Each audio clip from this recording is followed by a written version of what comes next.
Ei, pessoal! Hoje no mundo político, o presidente Jair Bolsonaro sob investigação no Supremo. Ele pode contar com os militares? E no Congresso? A aliança com o Centrão vai funcionar? Eu vou conversar com o jornalista Aldo Rebelo, que foi presidente da Câmara dos Deputados, ministro em 4 pastas. Ele comandou a coordenação política e relações institucionais, esporte, ciência, tecnologia e inovação e defesa nos governos Lula e Dilma.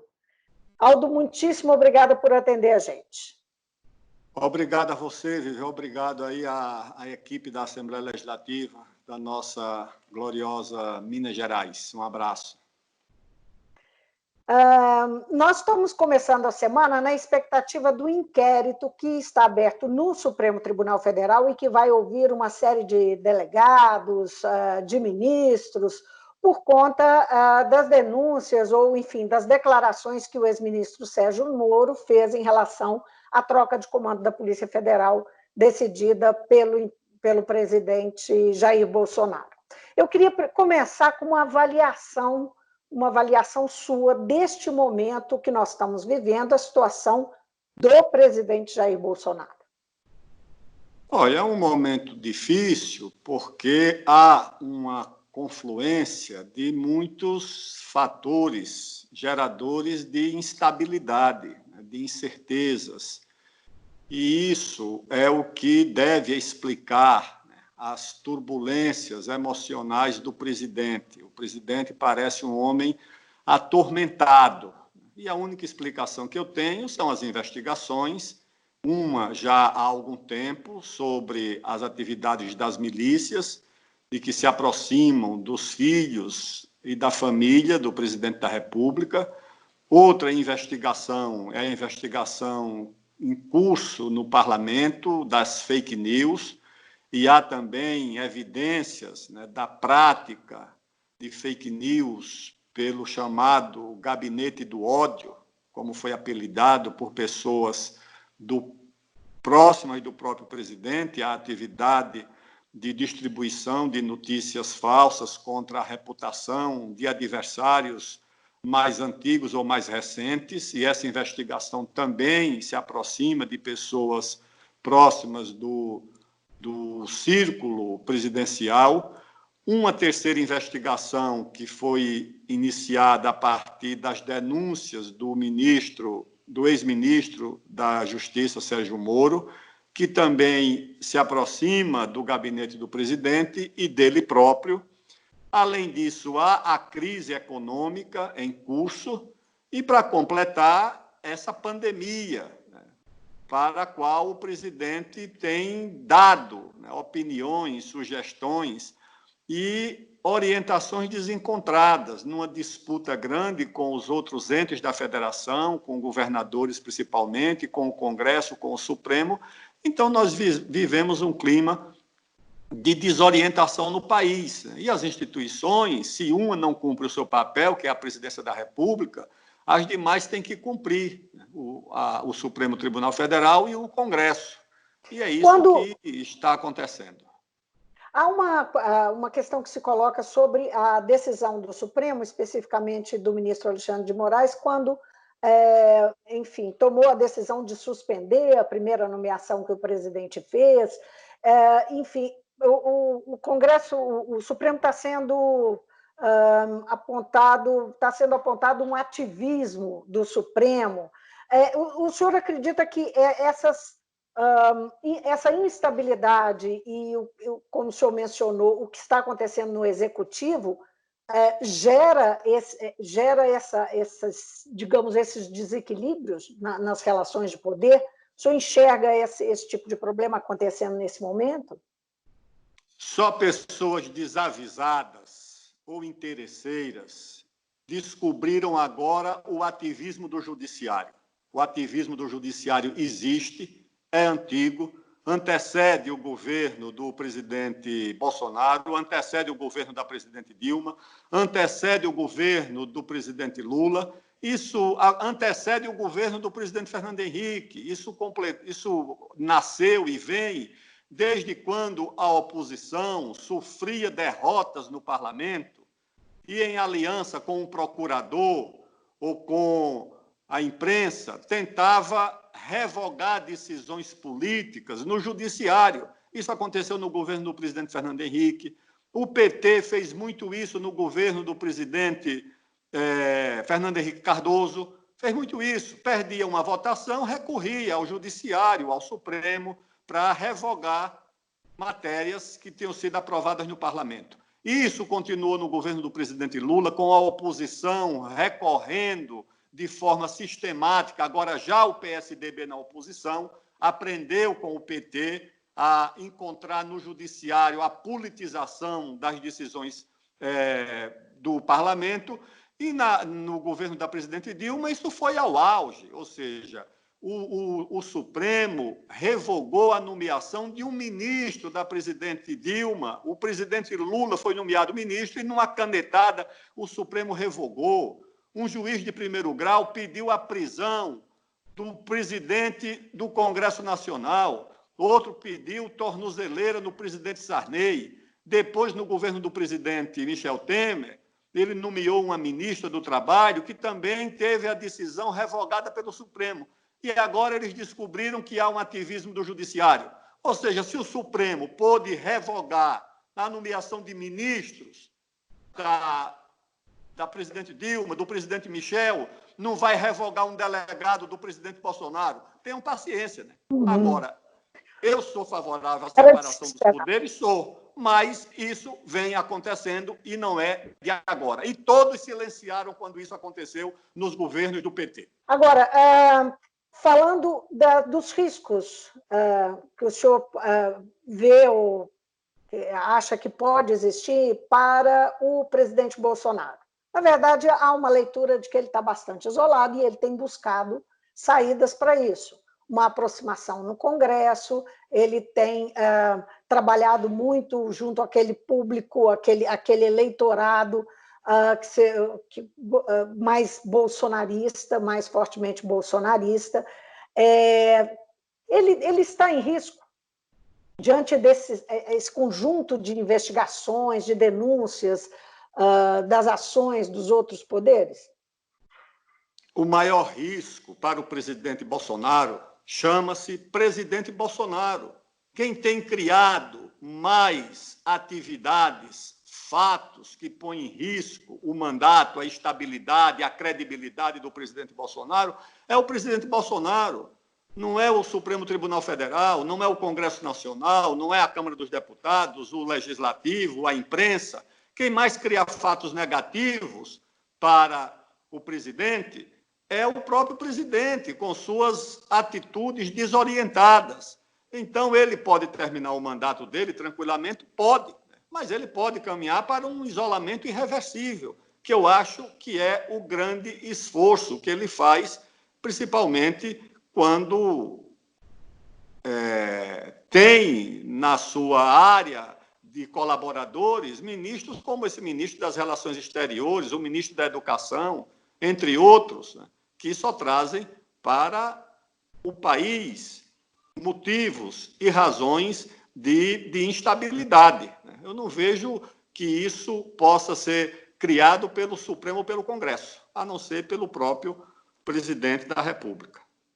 Diante do clima que está instalado, o senhor acredita que pode acabar em denúncia da Procuradoria-Geral da República a esse inquérito? Isso a gente nunca pode antecipar. Eu acho que a investigação, ou as investigações que estão em curso, podem inocentar completamente o presidente, mas podem alcançá-lo de alguma forma. Acho que antecipar julgamento é sempre uma coisa indesejável e perigosa, né? Porque agora eu pergunto isso, inclusive, porque há uma discussão sobre possibilidade de impeachment, o que seria, se realmente seria possível, não é? E a gente sabe que impeachment é uma decisão política que se toma e que depende de uma série de fatores. Como é que o senhor vê o conjunto das circunstâncias para se pensar nessa possibilidade de impeachment? Olha, o impedimento do presidente da República é sempre uma medida extrema e, a princípio, indesejável. Certo? Eu participei de 2 processos, aliás, estive presente em um como deputado, que foi o impedimento do presidente Collor.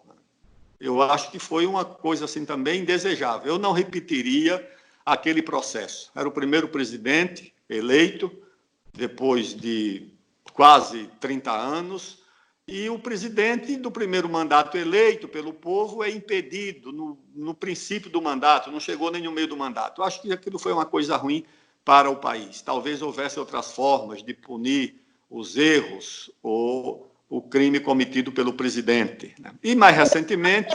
Por favor. Sim? Como deputado, o senhor votou a favor do impedimento naquela ocasião? Votei, e digo a você que não repetiria esse voto, tá certo? Sim. Não repetiria. Procuraria outra forma de punir os erros do presidente. Acho que foi uma medida muito grave e muito extrema. E, mais recentemente, eu era ministro da presidente Dilma e vi um processo engendrado, criado a partir de uma artificialidade que foi essas chamadas pedaladas fiscais, ou seja, artifícios contábeis da administração pública que todo governador e todo presidente da República fez. Ninguém nunca caracterizou isso como crime. Mas como queriam afastar a presidente da República numa aliança política que envolveu o parlamento, a mídia, empresários e outros setores, criaram o artificialismo da pedalada fiscal para afastar do cargo uma mulher honrada, honesta, que respeitou a decisão do Congresso, mesmo sabendo que essa decisão estava eivada de interesses políticos, que suportou estoicamente um crime cometido pelo juiz Sérgio Moro, quando quebrou o sigilo da presidente da República, num processo que já não estava mais no controle dele, tá certo? O juiz Sérgio Moro ainda não respondeu por esse crime, tá certo? Ainda não respondeu por isso. Na época, eu disse à presidente da República e ao ministro da Justiça: acaba de ser cometido um crime pelo juiz Sérgio Moro contra a segurança nacional, que é a quebra do sigilo telefônico da presidente da República. Então, é o seguinte, você vai repetir um processo desse, novamente, o impedimento do presidente da República? Eu acho que só num caso extremo é que isso pode acontecer. Por outro lado, certos erros e os crimes do presidente da República não podem ficar impunes também. O presidente da República não pode afrontar o Congresso, afrontar o Supremo, participar de manifestações em porta de quartel. Não pode, porque se isso vira moda, se qualquer grupo pode organizar os seus asseclas e ir para a porta dos quartéis pedir intervenção militar, onde é que nós vamos parar? O presidente da República fez isso de forma recorrente, afronta as recomendações do Ministério da Saúde. No dia em que o país completa 10 mil mortos por uma epidemia, o país afunda na epidemia e o presidente vai velejar no Lago do Paranoá? Não, isso é inaceitável, inadmissível e indefensável, porque sei que tem ministros que teimam em defender o presidente da República, mas isso é indefensável. Agora, ministro, o Bolsonaro tem afirmado que tem apoio dos militares, acenando com uma perspectiva de, enfim, enfrentar as outras instituições da República e colocado isso de uma forma... Ele tem se cercado de militares e reafirmado esse apoio. O senhor duvidou desse apoio, entrevista que deu. Por quê? Por que duvida do apoio dos militares ao Bolsonaro? O senhor que foi ministro da Defesa, não é? Que lidou e não é? Trabalhou de perto com as Forças Armadas.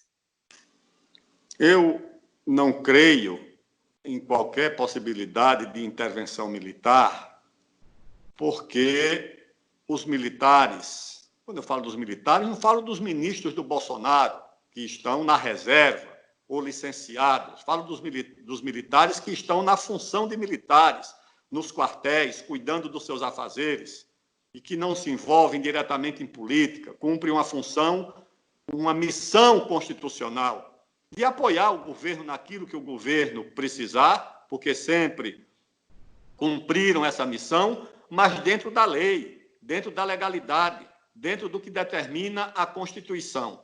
E esses não estão e nem estarão dispostos a compactuar com qualquer ilegalidade praticada pelo presidente. Agora, os seus assessores, que foram militares, que hoje estão na reserva e que fazem parte do círculo mais próximo do presidente, esses podem defender abertamente até as coisas erradas que o presidente faz, mas não é o caso dos militares. Eu soube até que compararam esse episódio recentemente da convocação dos ministros para depor com um episódio do presidente Floriano Peixoto. Agora, vão comparar o Marechal Floriano Peixoto, um herói de guerra, um estadista, com um capitão que foi expulso do Exército? Não pode fazer essa comparação, tá certo? Bolsonaro não é propriamente um líder militar. Bolsonaro afastou-se das Forças Armadas muito cedo. Então, eu não acredito que as Forças Armadas vão se transformar em gendarmeria, em milícia, para proteger as ilegalidades e as afrontas do presidente da República. O Brasil tem os 3 poderes constituídos e cada um cumpre o seu papel. Há exageros? Pode haver, por parte do Executivo, do Legislativo e do Judiciário. Mas podem ser criticados os exageros? Podem. Mas não pode se afrontar na Constituição o livre exercício de qualquer um dos 3 poderes da República. Agora, o ministro da Defesa, o atual ministro da Defesa, que é o Fernando Azevedo, que é um general, né? Ele tem já por 2 vezes dito que as Forças Armadas têm compromisso com a Constituição. O fato de negar não é preocupante? O fato dele ter que vir fazer essa negativa? É porque há grupos que fazem o ativismo de pedir intervenção militar e muitas vezes há cobranças, né, por parte do parlamento, por parte da imprensa, de uma posição do Ministério da Defesa. E ele faz aquelas notas reafirmando o princípio da Constituição, ou seja, o artigo 142 da Constituição, que estabelece que as Forças Armadas destinam-se à defesa da pátria, à manutenção dos três poderes, ou seja, a proteção da independência dos poderes, e quando convocado por um deles, da lei e da ordem, mas quando convocado por um deles. E talvez, em função dessas demandas da imprensa e do próprio parlamento, o ministro da Defesa tenha sido convocado a reafirmar aquilo que a Constituição já determina. Eu não vejo nenhum problema nisso. Aldo, Bolsonaro busca o apoio do Legislativo depois de ter feito uma campanha eleitoral, enfim, atacando o que ele chama, e tantos candidatos na ocasião chamaram de velha política, defendendo outro jeito de relacionamento com a política. Ele assumiu, com o Congresso, ele assumiu dessa forma e veio sem uma articulação ordenada e tal. Agora, recentemente, ele tem feito uma aproximação, procurou as lideranças do Centrão. Como é que o senhor enxerga essa mudança de rumo, não é? Essa nova atitude dele, o quanto isso pode ajudá-lo nesse momento de isolamento? Ou seja, é quase que uma esquizofrenia. O que é a esquizofrenia? É um comportamento anormal, doentio, né, de duplicidade. Ou seja, você faz uma coisa e faz a negação dela. O presidente da República foi eleito como um antipolítico.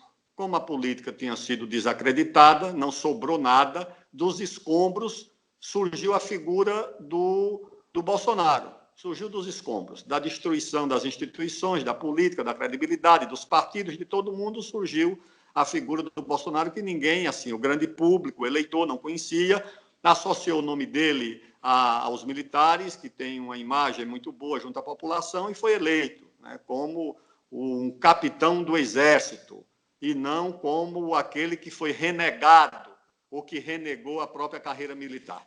E nessa trajetória, ele atacava a política e atacava o próprio Centrão. Tem vídeo do ministro dele fazendo um pronunciamento, cantarolando musiquinha, atacando o Centrão. Mas, ao mesmo tempo, a política cobra um preço, porque ninguém governa um país como o Brasil na democracia sem uma base parlamentar, sem uma base de apoio. E agora ele continua vociferando contra a velha política, dizendo que não vai pactuar, que não vai ceder, que não... E, nos bastidores, manda os ministros convidarem os líderes do Centrão para oferecer cargos. Ou seja, isso é uma coisa esquizofrênica. Por que ele não assume que, para governar, precisa ter uma base partidária, uma base parlamentar? E que, para ter uma base parlamentar, ele precisa que essa base participe do governo dele, integre o governo dele, como acontece no mundo inteiro. Ou seja, os partidos que apoiam governos no mundo inteiro participam do governo. O Partido Republicano governa, são os quadros do Partido Republicano que ocupam os postos das embaixadas até as assessorias. Em Washington, o partido francês que ganhou a eleição governa, o partido inglês governa. Aqui, se o presidente quer governar com os partidos, ele tem que incorporar os partidos no governo dele. Mas ele quer o quê? O apoio dos partidos, mas só quem nomeia os ministros são os filhos, é o filósofo lá da Filadélfia, são os amigos dele, militares, esses podem ser ministros. Mas os partidos que apoiam o presidente não vão indicar nenhum cargo no governo. Isso não funciona, isso não tem chance de dar certo. Do alto da sua experiência, inclusive como presidente da Câmara, qual que é a chance dessa aproximação dar certo, né? Com o Centrão, né? Que são vários partidos, que representam aí perto de 200 deputados, né? Pouco mais de 200 deputados na Câmara.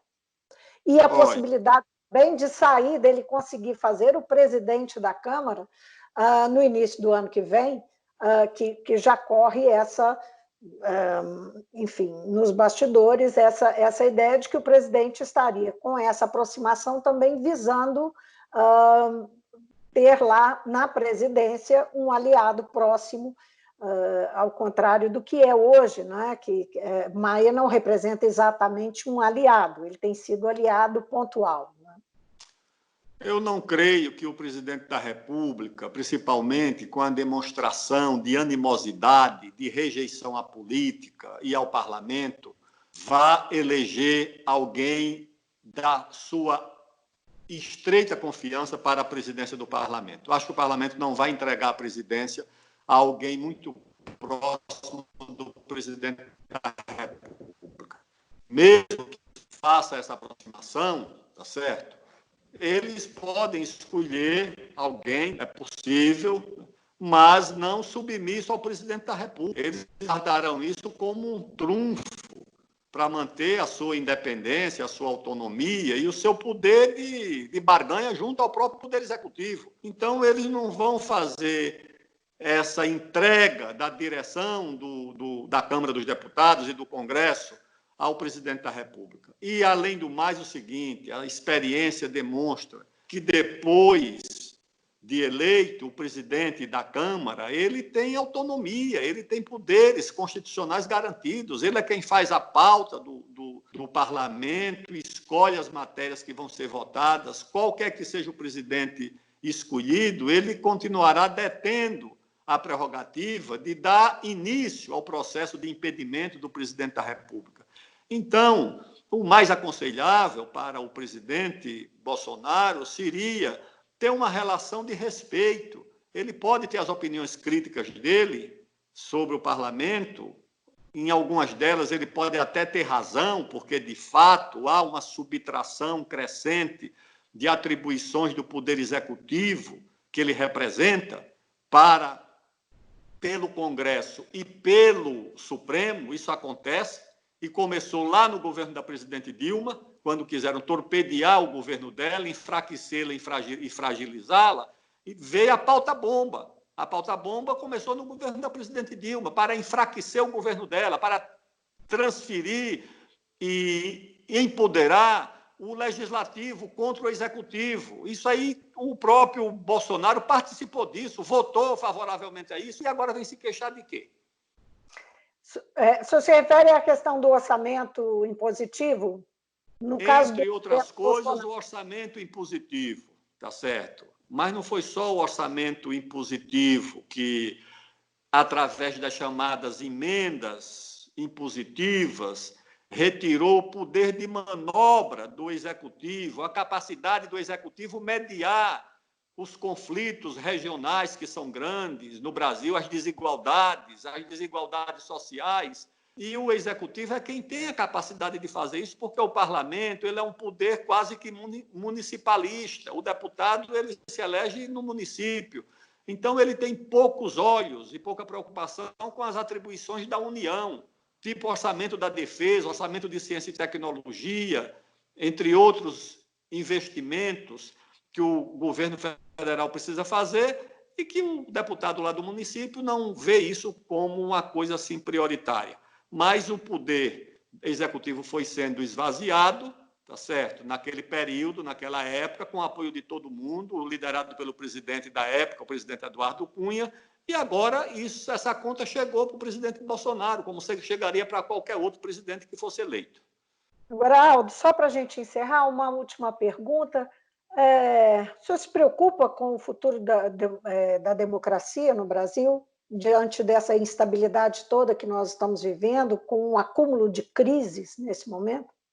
Todos nós temos a obrigação de nos preocupar com o futuro da democracia no nosso país, com o futuro da economia, com o futuro das desigualdades que voltaram a crescer. Agora, a democracia tem que estar preparada para suportar esses solavancos, essas dificuldades. As dificuldades, os solavancos que a democracia brasileira atravessa são consequências dela funcionar num país desigual. O Brasil é desigual regionalmente. Você tem, se você olhar para as regiões de Campinas, Ribeirão Preto, José dos Campos, em São Paulo, você vê um país super desenvolvido, que está na ponta em desenvolvimento científico, tecnológico, excelentes universidades, fábrica de aviões, de computadores. E se você olhar para o sertão do Nordeste, para a Amazônia, que representa 2/3 do nosso território, onde tem a população mais empobrecida, com o maior índice de doenças infecciosas, de mortalidade infantil, uma população de ribeirinhos e de indígenas praticamente abandonada. Ou seja, o Brasil é muito desigual. E essas desigualdades refletem na luta política e na luta democrática. Por essa razão é que a democracia é submetida a essas provas, ou seja, passa por esses testes.